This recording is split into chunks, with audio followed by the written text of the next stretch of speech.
Ambrosius Nawaban telah ditahan. Lalu bagaimana dengan Profesor Yusuf? Assalamualaikum warahmatullahi wabarakatuh. Selamat datang di Muzakir Official Channel.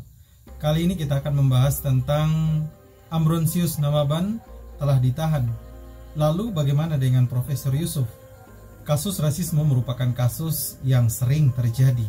Namun akhir-akhir ini sering kita dengar berawal dari ciutan rasisme Ambrosius Nawaban.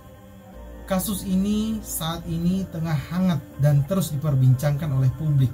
Hal ini tentu menjadikan para pelaku rasisme yang tadinya pernah melakukan rasisme ataupun memposting di media sosial tentang rasisme, saat ini mereka cemas. Apa sebenarnya yang mereka cemaskan? Mungkin kalau bisa saya analogikan, jadi pertanyaan yang timbul di benak mereka, kemarin Ambrosius Nawaban yang telah dipolisikan, apakah saya akan menerima hadiah yang sama dari pihak Mabes Polri? Atau mungkin pertanyaannya, apakah pasukan saya kuat melawan kepolisian? Atau ada kemungkinankah pasukan saya dapat memenangkan saya? Melansir dari CNN Indonesia, Ambrosius Nawaban ditahan terkait kasus rasial ke Pigai. Jakarta, CNN Indonesia. Bareskrim Polri resmi menahan Ketua Umum Relawan Pro Jokowi Amin atau Projamin, Ambrosius Nawaban, usai ditetapkan tersangka kasus dugaan diskriminasi ras dan etnis terkait unggahan berisi foto mantan Komisioner Komnas HAM Natalius Pigai. Lalu bagaimana dengan Profesor Yusuf? Seorang guru besar Universitas Sumatera Utara yang juga memberikan komentar nada rasisme kepada Natalius Pigai.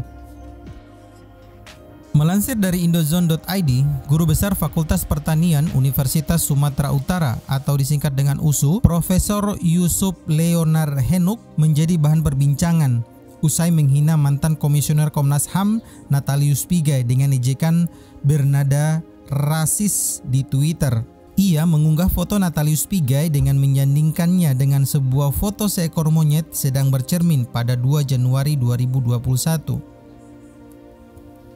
Bila kita konversi dengan kasus Ambrosius Nawaban, kasus penghinaan rasis terhadap Natalius Pigai yang disampaikan oleh Profesor Yusuf ini memiliki kesamaan. Di beberapa kesempatan, Profesor Yusuf melakukan klarifikasi mengenai pernyataannya terhadap Natalius Pigai, bahwa Profesor Yusuf hanya melakukan kritik terhadap penyampaian Natalius Pigai. Namun, apakah klarifikasi ini sesuai dengan kenyataan yang ada? Jika memang Profesor Yusuf berniat untuk mengkritik pernyataan dari Natalius Pigai, logika sederhananya maka Profesor Yusuf tidak perlu membandingkan antara Pigai dengan seekor monyet yang sementara bercermin. Tentu saja, hal ini menegaskan bahwa meskipun beliau telah melakukan klarifikasi terhadap pernyataannya, namun apa yang beredar di media sosial itu telah membuktikan bahwa ucapan yang disampaikan oleh Profesor Yusuf bernada rasisme. Mengapa saat ini kasus rasisme menjadi topik perbincangan yang hangat dan terus diperbincangkan? Hal ini tentu tidak lepas dari perhatian publik tentang kasus ini. Dimulai dari rasisme yang 1 tahun lalu terjadi di Surabaya dan belum lagi selesai dengan kasus ini, kasus-kasus rasisme kembali terjadi dan kembali terulang. Dan hal ini sama halnya dengan kita menyiramkan perasan air jeruk ke luka yang belum benar-benar kering.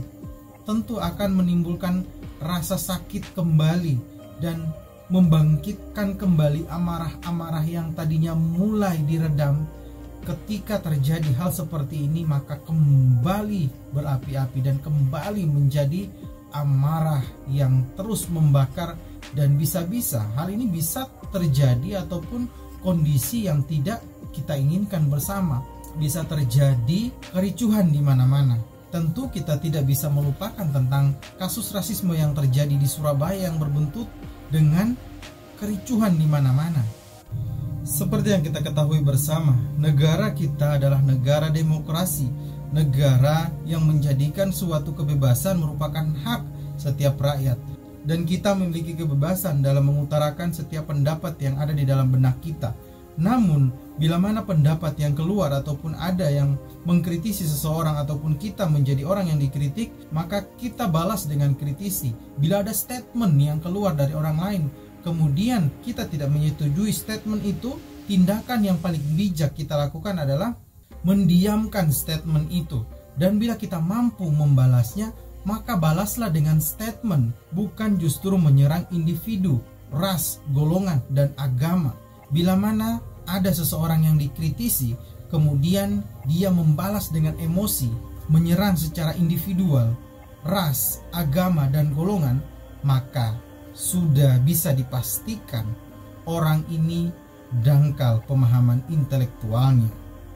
Karena bila ia memiliki kecerdasan yang mumpuni, maka yang akan terjadi adalah dia pasti akan membalas dengan kritisi dan bukan justru menyerang secara personal. Semoga kita tetap terjaga dalam berpikir dan bisa mencerna hal mana yang benar-benar baik dan benar-benar bisa kita telaah, dan mana yang memang benar-benar harusnya kita tinggalkan. Hal ini tentu akan menjaga keseimbangan berpikir kita secara positif. Terima kasih, demikian dari saya. Assalamualaikum warahmatullahi wabarakatuh.